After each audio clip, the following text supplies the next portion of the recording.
In this video, we will show you how to pair the smart handset with its control box and how to select the correct axle mode. To pair the smart handset with the Quattro 600 Diamond, Quattro 500S Rhodium, or Ego 500S Quattro Platinum control box, press and hold the roller ball and face button down to enter handset settings. Press the roller ball button to select pairing, then press again to start the search process.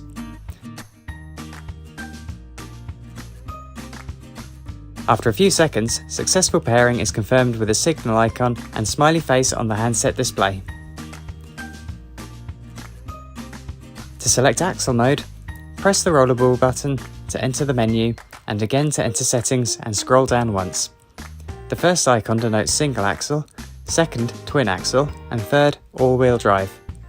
Press the rollerball button to select the required axle mode. This will be confirmed by an audible tone and be reflected on the handset home screen. To select mover mode, once again enter settings and scroll down twice to see the mover icon. The first icon represents the Diamond model, second Platinum model, and third is for Rhodium with manual tool engagement. As before, press the roller button to select the required mover mode. This is confirmed by an audible tone and filled in circle. To invert the direction of travel, press the multifunction button on the home screen. The trailer icon will appear upside down.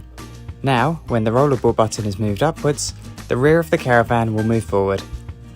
Pressing the multifunction button again will return forward motion to the caravan's hitch end.